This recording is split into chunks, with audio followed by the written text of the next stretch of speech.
একে তো D8 এর সাবমিট, সেখানে প্রফেসর ইউনূস যেহেতু বাংলাদেশ D8 এর বর্তমানে কারেন্ট চেয়ারম্যান, উনি হ্যান্ড ওভার করবেন চেয়ারম্যানশিপ ইজিপ্টের সাথে।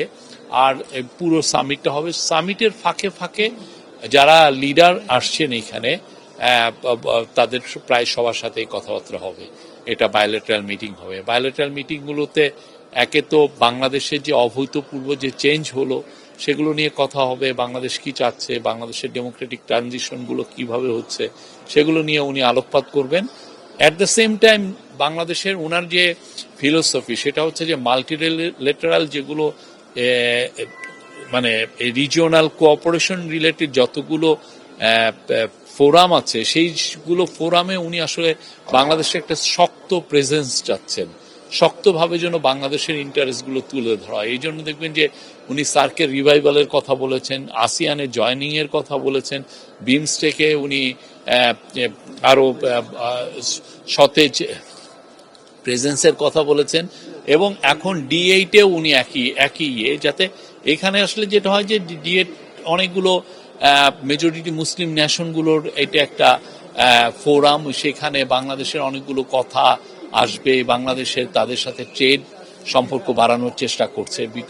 বিশেষ করে আপনি দেখবেন যে এখানে তার্কি আছে খুবই ইকোনমিক্যালি খুবই ভালো, মানে একটু রিচ ন্যাশনের দিকে তার্কি যাচ্ছে। ঠিক তেমনি মালয়েশিয়া ইন্দোনেশিয়া অনেক মানে ওদের গ্রোথ অনেক হাই, এবং এরা they can be very good বাংলাদেশের জন্য বিজনেস মানে ট্রেডের পার্টনার হতে পারে। আমরা তো ট্র্যাডিশনালি আমাদের ফোকাস ছিল অলওয়েজ হচ্ছে ইউরোপিয়ান ইউনিয়ন নেশন বা US বা জাপান, অস্ট্রেলিয়া, কানাডা, এই দিকেই আমাদের মানে আমরা যে পণ্য করতেছিলাম সেগুলোর বিক্রির জায়গাগুলো ছিল এইখানে।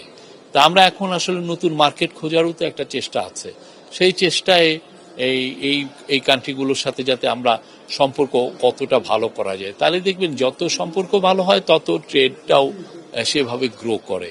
আর কালকে একটা কি থিম হচ্ছে ইউথ আর SME। আপনি ইউথের নিয়ে উনি কথা বলবেন, ইউথ নিয়ে ওনার যে চিন্তা ভাবনা সেগুলো বলবেন। বাংলাদেশে ইউথরাই তো এই চেঞ্জটা আনলো, যে রেভলিউশনটা, জুলাই আপরাইজিং গণ অভ্যুত্থানটা করলো, সেই ওদের ইউথদের মোটিভে কথা বলবেন, আবু সাইদের কথা বলবেন, মুগ্ধর কথা বলবেন, নাফিসার কথা বলবেন, সবার কথা বলবেন। আর SME নিয়েও উনি বলবেন, বিকজ আর ইউথের ক্ষেত্রে উনি ওনার ফোকাসটা হচ্ছে যে ইউথ ক্যান বি মানে ওরা নিজেরাই জব ক্রিয়েটর হতে পারে, ওরা যে শুধু জবের পিছনে দৌড়াবে তা না, they can be a entrepreneur and they can create jobs. আর SMEর ক্ষেত্রে ওনার ওনার খুবই কথা হচ্ছে যে SMEতে বাংলাদেশ কেন সবারই প্রচুর স্ট্রেস বা ইমফোসিস দেওয়া উচিত, এই জন্য যে এটার ফলে এই SMEতে জবগুলো খুব বেশি তৈরি হয়।